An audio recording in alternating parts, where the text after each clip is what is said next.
आज की कहानी सुनकर आपका इंसानियत पर से भरोसा उठ जाएगा। ये कहानी में दरिंदगी की कोई सीमा नहीं छोड़ी। गुनहगार एक हैवान की तरह उस मासूम बच्ची को बस अपने हिसाब से इस्तेमाल करते जा रहा था। आप कहानी सुनकर यही चाहेंगे कि काश ये सिर्फ एक कहानी हो, बट अफसोस कि ये कहानी वाकई में जापान में हुई थी और उसने सारे जापान को हिला दिया था। इंडिया में सभी को निर्भया केस के बारे में मालूम होगा। किस तरह उस लड़की को एक चलते बस में बुरी तरह रेप कर फिर उसके पुर्जे निकालकर मरने की हालत में डाल दिया था। ये कहानी है जापान की जुनको फरूटो की, उस 17 साल की लड़की की कहानी जिसके साथ खौफनाक तरीके से गैंगरेप हुआ, फिर मारा पीटा गया, उसे जलाया भी गया और अपना ही पेशाब भी पिलाया गया। चलिए कहानी शुरू करते हैं। जापान के टोक्यो शहर के आसपास एक परिवार था जिसमें माँ बाप बेटा बेटी सभी साथ में रहते। बेटी का नाम था जुनको फरूटो। जुनको का जन्म 1972 में 22 नवंबर को हुआ था। कहानी शुरू होती है 25 नवंबर 1989 से। अब बस 3 ही दिन हुए हैं कि जुनको ने अपना 17वां बर्थडे सेलिब्रेट किया। जुनको बहुत सुंदर दिखती थी, पढ़ाई में तेज थी और बाकी सारी चीज़ों में भी आगे रहती थी, इसलिए सारा स्कूल जुनको को जानता था। टोक्यो के यशियो मनिमा हाई स्कूल में पढ़ती थी। जुनको को अपनी ग्रेजुएशन के लिए पैसे जमाने थे, तो वो एक प्लास्टिक मोल्डिंग फैक्ट्री में भी पार्ट टाइम जॉब करती थी। जुनको में बहुत सारी खासियत थी, ऊपर से वो बहुत मेहनत भी करती थी, लेकिन यही सारी खासियत जैसे उसके लिए हानिकारक हो गई। अब क्योंकि जुनको सुंदर दिखती थी, तो स्कूल में एक बदमाश लड़का था मियानो नाम का, जिसको जुनको पसंद थी, या आजकल के ज़ुबान में बोले तो उसे जुनको पर क्रश था।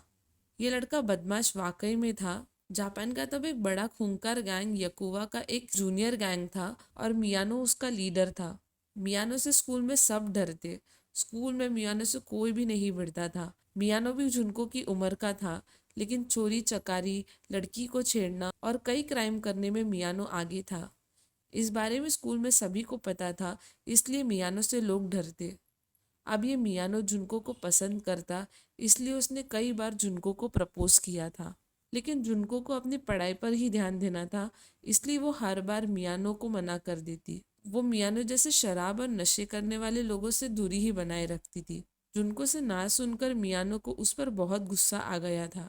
वो चाहता था कि एक दिन जुनको को वो सबक सिखाए। 25 नवंबर 1989 को रोज़ की तरह अपनी ज़िंदगी से खुश जुनको स्कूल के बाद पार्ट टाइम जॉब करने जाती है। हर रोज़ की तरह 8:30 बजे घर वापसी करती रहती है। घर आकर जुनको को अपना फेवरेट शो ड्रैगन फ्लाई का आखिरी एपिसोड देखना था, तो वो साइकिल पर सवार होकर घर आती रहती है। अब मियानो और उसके दोस्त बहुत घिनौने थे। रात को निकलकर वो लोग किसी अकेली लड़की को ढूंढते और फिर उसका रेप करते। 25 नवंबर की रात को बदकिस्मती से उन्हें जुनको अकेली साइकिल पर जाते दिखाई देती है, तो प्लान बनता है कि मियानो का एक दोस्त जुनको की साइकिल को धक्का मारेगा और फिर मियानो वहाँ हीरो बनकर आएगा। वैसे ही होता है और मियानो जुनको को आश्वासन दिलाता है कि मैं तुम्हें घर छोड़ दूंगा, तुम मेरे साथ सेफ रहोगी। तो क्योंकि मियानो जुनको के स्कूल में साथ में ही पढ़ता था, जुनको मान जाती है। मियानो और जुनको साइकिल से ही जाते रहते हैं। उतने में मियानो साइकिल एक जगह रोक देता है और जुनको को बोलता है कि मेरा 2 मिनट का यहाँ कुछ काम है, तुम बस 2 मिनट मेरे साथ चलो, उसके बाद मैं तुम्हें घर छोड़ दूंगा। ज्यादा न सोचते जुनको मियानो के साथ उस जगह पर बने एक गोदाम में चली जाती है। उन दोनों के पीछे मियानो के दोस्त आते हैं। उनमें से एक दोस्त जुनको को धक्का देकर अंदर लेकर जाता है और फिर वो बारी बारी उसके साथ रेप करते हैं। 5 लोग एक के बाद एक जुनको पर अपनी दरिंदगी बरसाते हैं। ये हैवान लोग इसके बाद जुनको को पूरी रात मारते हैं और सुबह होते ही दोबारा उसका रेप एक के बाद एक करने लगते हैं। यहाँ जुनको की दर्द और पीड़ा की शुरुआत होती है। वो लोग जुनको के जिस्म को झंझोड़ कर रख देते हैं, हर जगह से उसको जख्मी कर देते हैं। जुनको का शरीर हर जगह से लहूलुहान हो जाता है। 25 नवंबर बीत जाता है और दूसरे ही दिन वो लोग जुनको को एक होटल में लेकर चले जाते हैं, क्योंकि उनको शक होता है कि यहाँ उसे रखने से शायद कोई उन्हें पकड़ लेगा। दूसरे दिन 26 नवंबर को फिर जुनको के साथ बारी बारी रेप किया जाता है। उसे डराने जोर जोर से मारा जाता है। इस बीच जुनको के परिवार चिंता में आ जाती है, उसे यहाँ वहाँ ढूंढने लग जाते हैं। कहीं कुछ पता नहीं चलता तो वो पुलिस स्टेशन जाकर कंप्लेंट दर्ज कराते हैं। क्योंकि जुनको 17 साल की थी, पुलिस फौरन ढूंढने निकल पड़ती है। जुनको के दोस्तों से भी पूछताछ शुरू कर देती है। जुनको के एक दोस्त के पास पुलिस पूछताछ करने जाती है तो वो डर जाता है, क्योंकि वो भी मियानो के गैंग का एक मेंबर रहता है। ये बात वो मियानो को जाकर बता देता है। मियानो डर जाता है कि अगर जुनको को छोड़ा और उसने जाकर किसी को हमारे बारे में बता दिया तो हम सबको जेल हो जाएगी। इसलिए वो जुनको को जहाँ रखा है वहाँ जाता है और जुनको को मार मार कर उसे बोलता है कि तू अपने पिता को कॉल करके बोल देना कि मैं सामने से घर छोड़कर एक डेट पर किसी लड़के के साथ गई हूँ और अपनी मर्जी से गई हूँ, तो आप लोग पुलिस स्टेशन से कंप्लेन वापस ले लें। मियानो जुनको को बोलता है कि अगर तूने अपने माँ बाप को कॉल करके ये बात नहीं बताया तो मैं यकुवा गैंग का मेंबर हूँ, मैं वो लोगों को बोलकर तुझे और तेरे माँ बाप और भाई को मरवा दूंगा। तो अपने परिवार को बचाने वो ऐसा कदम लेने पे मजबूर हो जाती है। जुनको के परिवार को भी जुनको की इस बात पर विश्वास नहीं होता कि हमारी बेटी ऐसे ही किसी के साथ कैसे भाग गई, लेकिन जुनको के बार बार किए कॉल से वो मान जाते हैं और पुलिस कंप्लेंट वापस ले लेते हैं। वो बेचारे अपने बेटी के फ़ोन कॉल पर कही बातों पर सुनकर जैसा वो बोलती है वैसा कर लेते हैं, यही आस से कि बेटी हमें शायद मिलने सामने से आ जाएगी। इसके कुछ दिनों बाद मियानो के दोस्तों में से एक लड़का था मिनाटो, जिसके घर जुनको को ले जाकर रखा गया। मिनाटो के माँ बाप कहीं और रहते थे और वो कभी कभी मिनाटो को मिलने आते थे।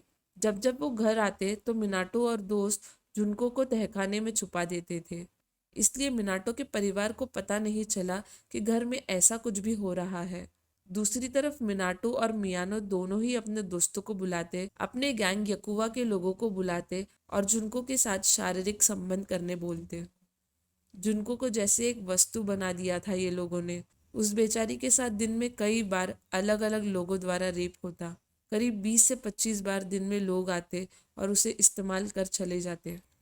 जब तक जुनको मियानो के कब्जे में थी, उसे करीब 500 के ऊपर बार 100 लोगों द्वारा रेप हुआ था। ये लोग एक मासूम लड़की का बलात्कार करके अपने दोस्तों के बीच होशियारी मारते थे। वो बेचारी को वो लोगों ने मार मार के इतना बेहाल बना रखा था कि वो अपने जगह से उठकर बाथरूम तक नहीं जा पाती थी। 44 दिन तक जुनको उनकी कैद में थी। बिना कारण के सजा जी रही थी जुनको। उसको ठंड में बालकनी के फर्श पर नंगे रखा जाता। पूरी रात वो बिन कपड़ों के ठंडी में कपकपाती थी। पूरे पूरे दिन उसे बगैर कपड़े के रखा जाता और जब कोई गैंग वाले उसका बलात्कार करने आते तो वो बिन कपड़ों के रहती थी। उसकी हालत ऐसी की थी कि उसके पर्सनल पार्ट्स पर जलते हुए बल्ब डाल देते थे, कभी कांच की बोतल डाल देते। उसके पर्सनल पार्ट्स पर और बाकी शरीर पर सुई चुभाते थे। उसके बाएं ब्रेस्ट के निप्पल्स को उन लोगों ने काट दिया था। ये हैवानियत की कोई सीमा नहीं छोड़ी इन लोगों ने। उसे फर्श पर सीधा लेटाकर उसके पेट पर डंबल फेंक देते थे। इससे जुनको के अंदरूनी पार्ट्स में भी जख्म हो गई थी। बेचारी ठीक से पानी तक नहीं पी पाती। जब भी पानी पीती उसे उल्टियाँ आने लगती थी। वो लोगों ने उसकी आंखों को तक नहीं छोड़ा था। उसके आंखों पर वो मोमबत्ती जलाते और तब तक उसे जलने देते जब तक वो मोमबत्ती जलकर पूरी तरह उसकी आंखों पर ही पिघल ना जाए। उसकी आंखों के पंखुड़ियों को तक जलाकर रख दिया था। लाइटर और सिगरेट से वो लोग उसके पलके जलाते और शरीर पर चटके देते थे। कई बार उसे घंटों छत से टांग कर उसे पंचिंग बैग जैसा समझकर उसे मुक्के मारते थे, तब तक जब तक वो बेहोश ना हो जाए। पूरे शरीर को घायल कर दिया था। उसके शरीर पर गर्म वैक्स भी डाल देते थे। खाने के लिए उसे 44 दिन तक सिर्फ जिंदा कॉकरोच देते थे और अपना ही पेशाब उसे पीने बोलते थे। उसका पूरा शरीर मानो इस टॉर्चर के जख्म से भरा हुआ था। पैर, हाथ, चेहरे, नाक कुछ नहीं छोड़ा था ये लोगों ने।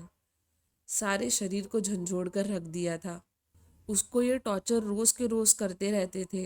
वो बेचारी ने अपने आप को बचाने 2 बार प्रयत्न भी किया। एक बार मियानो और उसके दोस्त जुनको के रूम में अपना मोबाइल फ़ोन छोड़कर चले गए थे। तब जुनको ने टोक्यो इमरजेंसी हेल्पलाइन पर भी फ़ोन लगाया था, लेकिन बदकिस्मती ऐसी थी कि कॉल लगते ही मियानो के दोस्त वहां पर आ गया और उसने तुरंत कॉल कट कर दिया। जब वो हेल्पलाइन से दोबारा कॉल आया तो मियानो के दोस्त ने कहा कि फ़ोन गलती से लग गया और कॉल कट कर दिया। दूसरी बार भी उसे बचाने का प्रयत्न हुआ जब मिनाटो के घर के देखरेख करने वाले नौकर के बच्चे ने जुनको को देख लिया था। उसे समझ गया था कि मिनाटो के घर एक लड़की के साथ कई लोग आकर रेप करते और वो लड़की को बहुत मारा भी जाता था। वो हिम्मत करके मिनाटो के माँ बाप को ये बात बताते हैं, लेकिन वो दोनों कुछ नहीं करते। आप यकीन कर सकते हैं, इतना बड़ा गुनाह उनके घर हो रहा है, ये देखकर भी वो चुप रहते हैं। वो मिनाटो से डरते थे, अपना ही बेटा उनके साथ बहुत जुल्मी रहता है। वो कहीं ना कहीं समझते कि हमारा बेटा एक बुरे गैंग से जुड़ा हुआ है, तो वो डर के कारण कुछ नहीं बोलते, ना मिनाटो को आकर समझाते कि ऐसा ना करे। जब जुनको ने मियानो के दोस्त के फ़ोन से टोक्यो हेल्पलाइन पर कॉल लगाया था और कॉल कट हुआ था, तो पुलिस वहां आकर पूछताछ करने आई थी, लेकिन उन्होंने आकर देखा कि घर बाहर से बंद है। तो पुलिस ने मिनाटो के माँ बाप को फ़ोन लगाया और उसके माँ बाप बोलते हैं कि घर पे कोई नहीं है और हमारा बेटा स्कूल गया होगा। तो ये सुनकर कि घर पे कोई नहीं है, पुलिस वहां से चली जाती है। काश वो एक बार ज़बरदस्ती ही घर के अंदर घुस जाते। शायद उन्हें पता चलता कि जुनको इतने दिन से टॉर्चर सह रही है, शायद वो उसे बचा लेते। ऐसा भी हुआ कि आसपास वाले लोगों ने चीखने की आवाज़ सुनी, लेकिन कोई आकर मिनाटो से कुछ पूछता नहीं था। एक दो बार किसी ने पुलिस को फ़ोन लगाकर भी बताया कि अंदर से कोई चीख रहा है, लेकिन पुलिस ने इस बात को ध्यान नहीं दिया कि हमने वो घर वालों से बात की है, कोई घबराने वाली बात नहीं है। ये सारी चीज़ें होती रही, दिन भी बीतते गया और वो दरिंदों ने जिनको का एक एक दिन जीना मुश्किल कर दिया था। वो बस यही आस में जिंदा थी कि शायद एक दिन वो लोग उसे छोड़ देंगे, लेकिन उसे वो लोगों ने इतना झंझोड़ कर रखा था कि वो महज एक खिलौना बन गई थी। ना कुछ बोलने के लायक छोड़ा था, ना जीने लायक। फिर आया 4 जन 1989 का समय, जब सारे लोग न्यू ईयर सेलिब्रेट कर रहे थे और यहाँ जुनको वो जेल जैसे कमरे में अपनी सांसें ले रही थी। जुनको के शरीर पर हर जगह जख्म हो गया था, उसको कई जख्मों से पस भी आने लगा था, लेकिन वो ऐसी हालत में एक जगह पर बस पड़ी रहती। जुनको को उठकर खड़े रहने की तक शक्ति नहीं थी। 4 जन को मियानो अपने दोस्तों के साथ जुनको के पास आता है और उससे बोलता है कि हम दोनों एक गेम खेलेंगे, अगर तू जीत जाएगी तो हम तुझे आज़ाद कर देंगे। कोई जापानीज गेम खेलते हैं मियानो, और जुनको जीत जाती है। मियानो को अपना अहंकार में लगा था कि वो जीत जाएगा, लेकिन उसे यह हार बर्दाश्त नहीं होती और वो बहुत गुस्सा हो जाता है। अपना गुस्सा निकालने वो जुनको पर थोड़ा थोड़ा लाइटर से लिक्विड गिराकर उसे जलाते रहता है। पहले उसका हाथ जलाता है, फिर जुनको का पैर। ऐसे वो करीब 2 घंटे तक जुनको को थोड़ा थोड़ा जलाते रहता है। अचानक आग तेज हो जाती है और जुनको वो आग में तड़प कर गिर जाती है।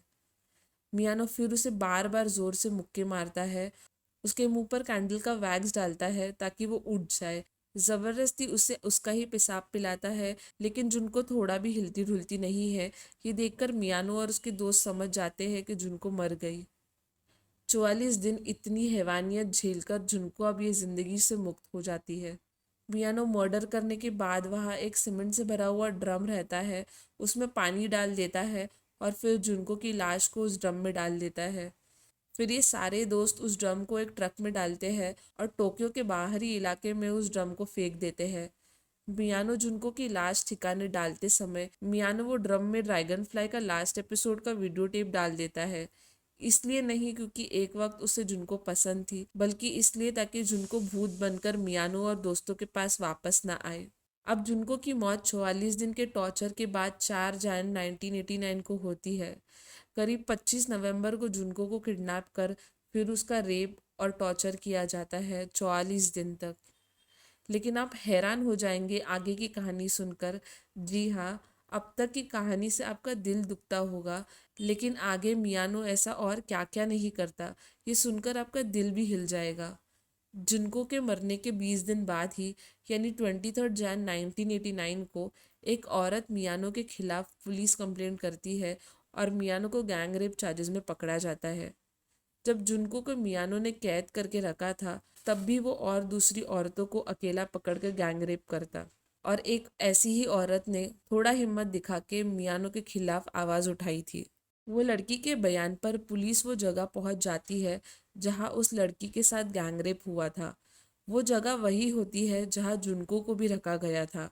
पुलिस को वहां लड़कियों के कुछ कपड़े और अंडरगारमेंट्स मिलते हैं। पुलिस को जगह छानबीन करके ऐसा लगता है कोई बड़े जुल्म को अंजाम दिया गया हो या किसी लड़की के साथ कुछ बुरा कर दिया हो। इसलिए पुलिस वो दूसरे लड़की के गैंगरेप के बारे में मियानो से पूछताछ करती रहती है। तब पुलिस ऐसे ही हवा में तीर मारती है और मियानो को पूछती है कि कुछ दिनों पहले एक लड़की गायब हुई थी और उसकी लाश मिली है, तो बताओ तुमने उस लड़की के साथ क्या किया। तब मियानो उलझन में आ जाता है कि पुलिस को जुनको के बारे में कैसे पता चला, लेकिन पुलिस तब जुनको के बारे में बोलती ही नहीं रहती है। ये कोई तीसरी लड़की और उसका छोटा बच्चा गायब हुआ रहता है जिसकी लाश पुलिस को मिलती है, तो पुलिस उस लड़की के बारे में मियानो को पूछती है। लेकिन मियानो को लगता है कि शायद मेरे दोस्तों ने पुलिस को जुनको के बारे में बता दिया, तो वो पुलिस से अपना जुर्म कबूल कर देता है और कहता है कि आप चाहते हो तो मैं आपको लाश कहाँ रखी है वो बता दूंगा। तो पुलिस चुपचाप मियानो के बताए जगह पर पहुंच जाती है। जिस ड्रम में जुनको की लाश रखी गई थी उसे पुलिस देखती है और दंग रह जाती है। ड्रम में से लाश मिलती है।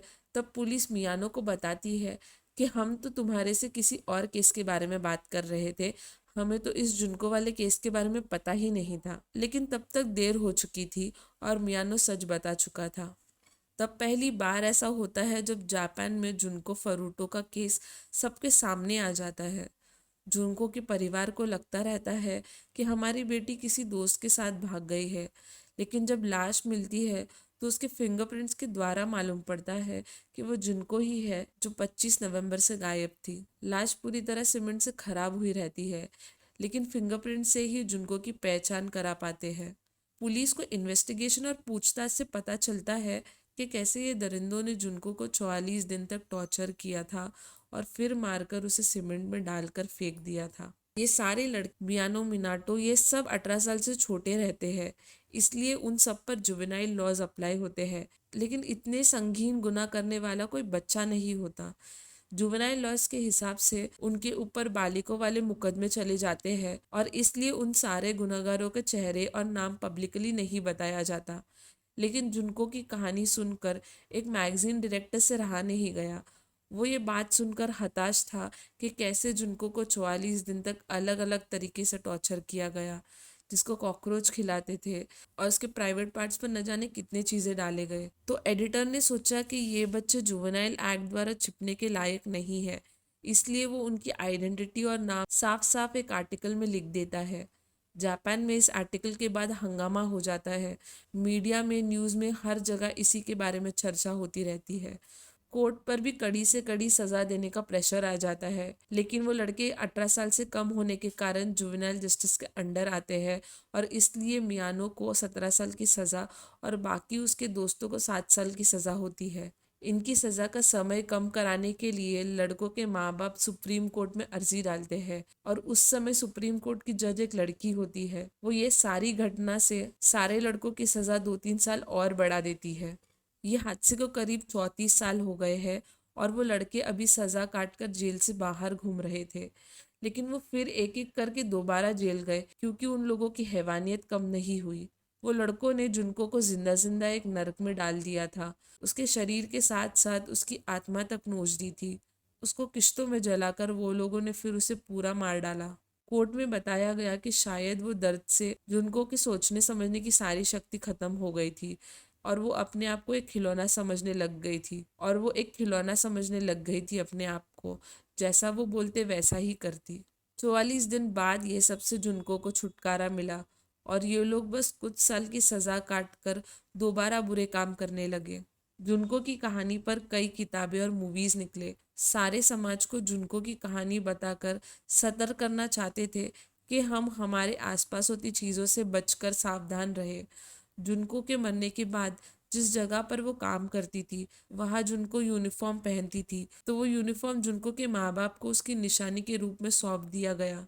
उसकी डिग्री वो पूरी नहीं कर पाए, लेकिन जुनको की कहानी सामने आने के बाद जुनको के सम्मान में उसकी डिग्री उसके माँ बाप को सौंप दी गई। जिस जगह जुनको की बॉडी मिली उस जगह पर एक पार्क बनाया गया। हैरानी होती है सोच के कि इंसान वो भी है, इंसान हम भी है। फिर क्यों मियानो और उसके दोस्तों ने जुनको के साथ ऐसा किया? एक बार वो उसका दर्द को महसूस करके उसे टॉर्चर करना छोड़ देते। ये कहानी से हमें सबक मिलती है कि हमें आसपास के चीज़ें और लोगों से बचकर रहना चाहिए। बेशक इस दुनिया में हमारी देखभाल करने वाले लोग हैं, लेकिन अच्छाई के पीछे वो दरिंदगी छुपाने वाले लोगों की कमी नहीं। चलिए वीडियो एंड करते हैं। आपको इस कहानी से कुछ सीख मिली तो वीडियो लाइक करें और ऐसी और कहानियों के लिए चैनल को सब्सक्राइब करें।